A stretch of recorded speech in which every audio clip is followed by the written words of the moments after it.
While I was on a business trip abroad, my parents sent me an email saying they had sold my mountain cabin to settle my brother's gambling debts. You didn't need it anyway, right? Without responding, I reported it to the authorities, but there was something they didn't know yet. When the real estate agent called them, standing on the porch of the cabin, I gripped my phone tightly. The screen flashed with the words Dad. Anger swirled deep within my chest. You went ahead and did whatever you wanted, didn't you? I said, my voice trembling. On the other end of the line, I could hear my father's breathing. Emily, I thought you'd understand. Jake needs money, if we don't pay off the debt. Well, it's only natural for family to help each other, he continued. At his words, I let out a bitter smile, the usual family card. I am Emily Carter, and my parents, who adored my 2 years younger brother Jake, had always been like this. My earliest memory was of my 6th birthday. I was overjoyed when my parents gifted me the blue skateboard I had been dreaming of, but that happiness didn't last long. Jake took an interest in the skateboard and soon claimed it as his own. Jake wants it, doesn't he? You're the big sister, so let him have it. In the end, the skateboard became Jake's. My small protest that it was my birthday present fell on deaf ears. When I entered elementary school, the same thing happened. The backpack I received as a gift for starting school caught Jake's eye, and eventually I was made to switch to a different one. Jake is still young, so he wants what you have, my mother explained, always giving in to Jake's demands. Extracurricular activities were also all about Jake. When I expressed my desire to take art lessons, my parents immediately shut it down. We're spending money on Jake's soccer practice. Besides, Jake would feel lonely on his own. For Jake's activity, soccer, dance, painting money was no object. Meanwhile, I wasn't allowed to do anything outside of school clubs. Whenever I finished my homework and wanted to go out to play, I was told to help Jake with his studies. Both of our parents attended Jake's school events, but when it came to mine, they always said, "We are too busy at work." Even when I came in first in a race during sports day, no one noticed because Jake had fallen and was crying. During an open school day, I gave a speech as class president, but my parents skipped it to attend Jake's event. When I was elected as a class representative in 6th grade, I didn't even bother telling my parents. I knew the conversation would just circle back to Jake. What stands out most in my memory was my 3rd year of high school. I worked tirelessly to get accepted into my first-choice university, but my parents' reaction was cold. "Oh, that's nice," my mother said indifferently. "I'm more interested in Jake's mock test results." That evening at dinner, my mother made all of Jake's favorite dishes. It was supposed to be a celebration of my achievement, but every topic revolved around Jake. For Christmas, Jake always received expensive gifts while I got practical items like stationery or clothes. Even the travel expenses for my club competitions were denied because the money was needed for Jake's soccer practice. Jake is sensitive. Jake is delicate. By the time I entered university, I had completely given up on my relationship with my family. It was during this time that I met Ryan in the surfing club. I was a freshman and a total beginner, constantly at the mercy of the waves. Ryan, on the other hand, was older than me and the captain of the club. On the first day of practice, I was thrown into the sea countless times. I swallowed salt water and my eyes stung unbearably. Just as I was about to give up, Ryan extended his hand to me. "Everyone starts like this," he said. "I fell all day long when I was a freshman, too. I cannot describe how much those words saved me." Up until then, I had rarely experienced kindness in the face of failure. One particularly memorable moment happened on the final day of our training camp. At dusk, I was alone battling the waves. I hadn't managed to stand up even once that day, and this was my last chance. "Emily, the wind is shifting!" Ryan shouted from the shore. The moment I heard his voice, everything suddenly became clear: the direction of the wind, the movement of the waves, the feel of the board. Before I knew it, I was standing on the waves. "I did it!" My teammates cheered, but the only thing I saw was Ryan's beaming smile. "Don't tense up on the board," Ryan gently advised me. "Feel the waves and move with them." For some reason, those words deeply resonated with me. No one had ever treated me with such care before. My parents always focused on Jake and showed little interest in my efforts or achievements. "Emily, you've got talent," Ryan told me. "Your intuition for reading waves is amazing." It wasn't just his technical guidance that drew me in. It was also his kindness and the occasional mischievous expressions he wore. A few months later, we started dating. When I graduated from university, we decided to turn our passion for marine sports into a business and started an import company. The people around us were against it. My parents, in particular, strongly opposed the idea. We worked tirelessly to raise the startup capital. I juggled part-time jobs while Ryan borrowed money from his family. Our first office was a small apartment 30 minutes on foot from the nearest station. All the furniture desks, cabinets was second-hand. "This is our starting line," Ryan said with a laugh, and I laughed with him. Finding business partners was far more challenging than we had imagined. "You're too young. You have no track record."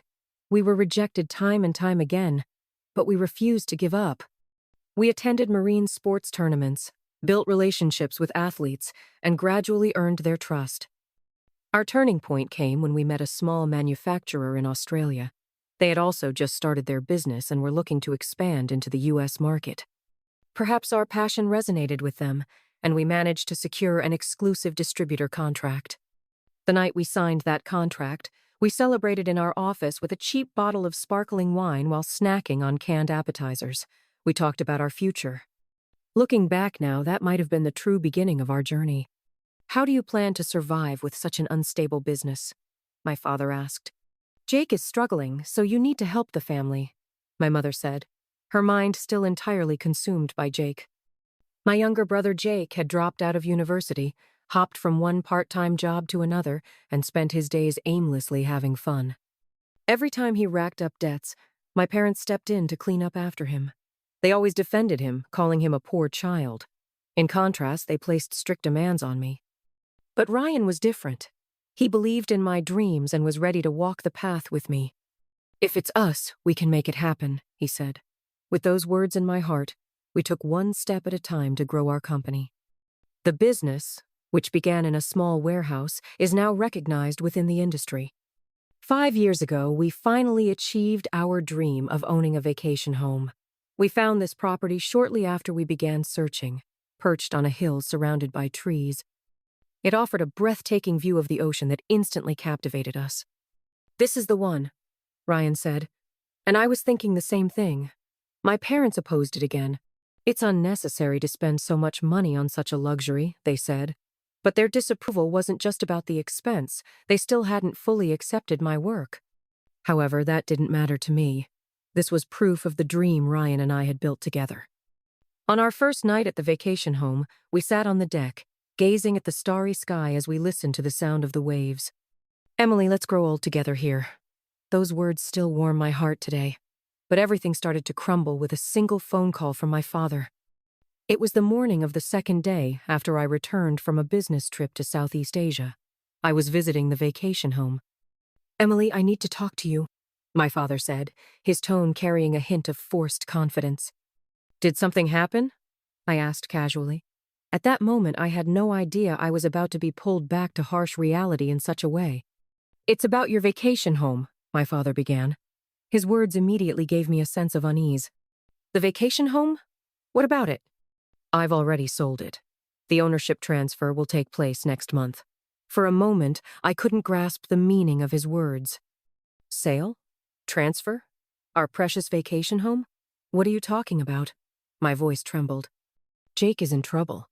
He failed at an investment and now has $200,000 in debt," my father explained, his tone sounding like an excuse. "And what does that have to do with our vacation home?" Anger burned hot in my chest. "Emily, I thought you'd understand. Jake needs money. If we don't help the collectors." "You went ahead and did whatever you wanted, didn't you?" I said in an icy voice. My grip on the balcony railing tightened. "You barely even used the vacation home," my father said, his tone growing more forceful. "Jake's life is at stake. Is a vacation home you rarely use more important than your brother's life?" "That's Jake's problem," I replied, struggling to keep my trembling voice steady. "To sell the vacation home without our consent? How did you even manage to proceed with the sale?" I sensed a moment of hesitation in my father's response. "I had your signatures, and the documents were already prepared." "You forged them!" My heart pounded as the gravity of my parents' actions began to sink in. "Emily, listen to me. Jake isn't at fault. He was just tricked." "No, this is a crime. An unauthorized sale is fraud. My voice was cold. I'm contacting the police. I heard my father gasp on the other end of the line. The police? Don't be ridiculous. How can you bring a family matter outside? No, this isn't just a family matter, it's a crime, I said firmly, gripping the railing tighter. Dad, Mom, it's time you stopped cleaning up Jake's messes. Before we stretched the vacation home that Ryan and I had worked so hard to save for over the years, it was the place where we dreamed, surfed, and gazed at the stars while sharing our hopes for the future. Emily, we're family, aren't we? Helping each other is what family does. My father pleaded, his voice shifting to a tone of desperation. Yes, we're family, I said, letting out a deep sigh. And that's why I have to report you and Mom for fraud. As I ended the call, only the sound of the waves remained in the air. The salty breeze cooled my flushed cheeks. I couldn't believe my parents had sunk this low. Their twisted devotion to Jake had finally crossed an unforgivable line. Perhaps in part, I was to blame for not stopping them sooner, but enough was enough. I slipped my phone into my pocket and returned inside the vacation home. An hour later, my phone rang again. This time it was Ryan. Emily, are you okay? Hearing his voice, I felt a little calmer. Yes, I just finished talking to my father. I got a call from the potential buyer, Ryan said, his voice steady. It turns out they're one of my younger friends from university. When I explained the situation, they understood immediately. The sale has been called off. I let out a deep sigh of relief. At least that was one problem solved. Thank you, Ryan. I also heard from the police. They found the forged documents your parents used. His words made my chest tighten. How far are you willing to fall, Dad and Mom? Ryan arrived at the vacation home later that evening. Even in the middle of his workday, he had come to check on me out of concern. Are you okay? He asked, his gentle voice bringing me a much-needed sense of comfort. Ryan gently embraced me in his arms, and the tears I had been holding back finally spilled over. Why would they do this? Do they think they can do anything as long as it's for Jake? Emily, Ryan stroked my hair as he spoke softly. You've done nothing wrong. In fact, I'm proud of you for standing your ground. Those words soaked into my heart. The following day, the police launched a full-scale investigation. My parents were subjected to questioning on charges of attempted fraud. My mother called me repeatedly, but I didn't answer. A week has passed since then. On the deck of the vacation home, we watched the sunset over the ocean. The sound of waves crashing against the shore quietly soothed my heart. I remember, Ryan said quietly, the day we found this place. I remembered, too, the day we toured the property. We decided on the spot. Though the house was old, fixing it up became part of our memories. We repainted the railings, replaced the floorboards, and renovated the kitchen. Every bit of work was done by the two of us. Sometimes we argued, but even those moments now feel nostalgic. Emily, Ryan said, holding my hand. We're in this together. Whatever challenges come our way, we'll face them as a team. I nodded. My relationship with my parents may never return to what it once was, but that's okay. This is our life, our choices, and this mountain vacation home is proof of our love. Meanwhile, the police investigation progressed steadily. As it unfolded, more details about my parents' actions came to light. They had known from the beginning that the property was jointly owned by Ryan and me, yet they proceeded with the sale anyway. The forgery of documents was carefully planned. It was revealed that during their explanation to the prospective buyer, they provided false information. They had been preparing for this for 3 months. First, they forged my signature. Then they skillfully imitated Ryan's signature to falsify the agreement of sale to the real estate agent. They lied, saying, "Our daughter and her partner are being relocated overseas and can no longer manage the property." The most shocking revelation was that my mother had spread rumors in the neighborhood. She claimed Emily and her husband racked up debts and are forcing us to clean up after them. She was willing to tarnish her own daughter's reputation just to protect Jake. Jake got involved in a fraudulent investment scheme. My mother reportedly confessed tearfully during the police questioning. It was supposed to be just $10,000 at first, but before we knew it, it had become $200,000. My parents had drained their savings and sold off land to cover the debt. Even that wasn't enough, so they tried to sell our vacation home to make up the difference. Jake isn't to blame, my mother insisted during questioning. He was just tricked. He's not as smart as Emily. It was said that even the officer conducting the interrogation was left speechless by her words. My emotions were complicated. I could hardly believe my own parents had resorted to such actions. Then one day, Jake contacted me. "How could you do this, sis? Turning our parents over to the police is cruel." His victim mentality was as present as ever. I responded calmly. "Jake, do you realize they tried to sell the vacation home Ryan and I cherish just to cover your debt? That's a crime. But we're family, aren't we? I'm really struggling here. It's time you started taking responsibility for your actions. I'm done cleaning up after you." After hanging up, an overwhelming fatigue washed over me.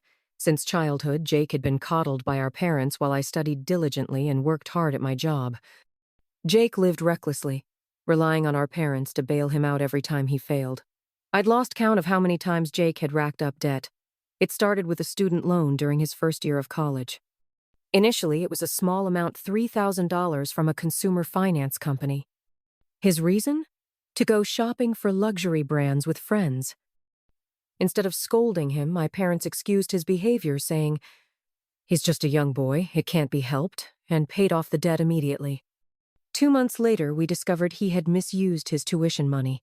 It had been spent on trips with friends and new clothes. My father dipped into his savings to cover the $33,000 shortfall. "Jake lacks life experience," they said. "It's natural he doesn't understand the value of money." Rather than reprimand him, my parents defended him with excuses. In his 3rd year, Jake abruptly announced he was dropping out of college. His reason? "I can't keep up with the classes." Shortly after, he began working part-time at a restaurant. There, he started dating a customer. Eventually, he introduced him to an investment scheme, and he lost $38,000. "You wouldn't understand, Emily, because you're so smart," Jake said, glaring at me as if I were the problem. "I'm the only one," I replied. My parents begged him to break up with him and managed to persuade him, but once again they paid off his debt. Their retirement savings were nearly depleted, and now this duped by another fraudulent investment scheme, Jake had accrued $200,000 in debt. This time, my parents had no means left to cover it, so they turned to selling our vacation home. They spoiled him too much. I had always pointed out, but my mother would shake her head. "Jake is a fragile boy. We have to protect him." My parents' excessive devotion to Jake was destroying him. He lacked any sense of personal responsibility, repeating the same mistakes while insisting, "I'm the victim." When I decided to start my own business, my parents vehemently opposed it. "You should just join a stable company," they said. "You need to be responsible for Jake, too." But I had already escaped from that curse. With Ryan as my partner and supporter, I had begun to walk my own path. Yet my parents tried to take away the place that meant so much to us. In the end, the total debt, as far as I knew, exceeded $400,000. Every time my parents defended Jake as the poor boy and continued to clean up his messes, they would say, "Jake isn't at fault. Society is just too harsh. You're lucky, Emily, so you should help." Those words now echoed with bitter irony. In the end, my parents ruined Jake's life by spoiling him, and now they were trying to destroy ours as well. "Maybe they never really accepted what we do for a living," Ryan said seriously. He was right. Their attempt to sell the vacation home was just an extension of their lack of understanding. Perhaps that's why they were able to decide so easily to get rid of something we cherished. But that's their problem, I said firmly. Our bond is something no one can break. Ryan smiled gently. That smile always gave me strength. We had our own path. The memories etched into this vacation home were proof of that. As autumn deepened, the sea grew rougher. Little by little, we sat close together on the deck watching the sunset over the ocean. My relationship with my parents and Jake would likely never return to what it once was, but that was my choice. The final report from the police arrived with the onset of winter. My parents were prosecuted and received a suspended sentence. I discarded their apology letter without reading it. Sometimes forgiving only enables the repetition of wrongdoing that was a lesson I had learned. A year has passed since then. According to a neighbor who spoke to my mother's friend, my parents are still struggling to repay their debts. After the fraudulent sale of the vacation home was exposed, my father had to resign from his job. My mother now juggles part-time jobs early mornings at a warehouse, packing at a food factory during the day and working the register at a supermarket at night. I heard the Carters are having a tough time. I overheard a housewife gossiping near the supermarket register where my mother worked. She has lost so much weight. Their family home has already been sold, and now they live in a cheap apartment on the outskirts of town. Their retirement savings and all their funds were depleted, and they took on more debt to pay off Jake's. Emily, can't you help your parents? Relatives called me multiple times with the same question, and every time I gave the same answer, they'll have to solve their problems on their own. Jake hasn't changed. He met a man at a nightclub and is now considering another investment scheme. This time it's foolproof. I'm definitely going to make money. When my parents tried to stop him, Jake lashed out. I'm struggling and you're acting like Emily. So cold-hearted. Just help me. But my parents no longer had the means to support Jake. They were barely managing to keep up with monthly repayments. My father had taken on a night security job, working weekends without a break. My mother spent her days scouring supermarket sales for discounted items. She can't afford to be picky, neighbors would say, though she was once seen crying alone on the roadside late at night. Jake, angry at being abandoned by my parents, directed all his fury toward me. This is all your fault, sis! Reporting them to the police ruined everything. We could have solved it all just by selling that stupid vacation home. One day, I ran into my mother at the supermarket. She was unrecognizable, her hair now white, her back hunched. When our eyes met, she hurried away, avoiding me. Her shopping basket was filled with soon-to-expire discounted food items. My father, meanwhile, reportedly collapsed during his late-night security shift. The diagnosis was overwork. Still, he returned to work without rest, knowing that if they fell behind on payments, the collection calls would never stop. At the end of the year, I received an email from Jake. Emily, lend me $50,000. I promise I can turn everything around with it. He had maxed out his consumer loans. His credit cards were unusable. There was no one left, friends or acquaintances he could borrow from. Cornered, Jake was turning to me for help. I didn't reply. Instead, I sent my parents information on counseling and debt relief services. That was the most I could do for them now. Why didn't we realize what was happening before it got this bad? The words of my mother's friend lingered painfully in my heart. But this was the path my parents had chosen. Their blind devotion to Jake had ultimately brought the entire family to ruin. I sighed deeply as I gazed out at the ocean. At night, Ryan came up behind me and gently placed his arms around my shoulders. You're not at fault, he said. I nodded quietly at his words. I had made the right choice. It was a painful but necessary decision. I've been thinking, Ryan said, his expression serious. What if we use this vacation home as a venue for charity events? Charity? Yes. Let's give underprivileged kids the chance to experience marine sports. I was deeply moved by his suggestion. Having experienced the loneliness of being misunderstood by my own family, I wanted to support children who felt the same isolation. That's a wonderful idea, I said. Ryan continued. Your parents saw this place as nothing more than a piece of real estate, but to us, it's a place of dreams. If we could share that dream with others. I took his hand in mine. Ryan always understood the deepest corners of my heart. Let's do it, I said with determination. We changed into our wetsuits. Riding the waves, I felt a pure sense of happiness.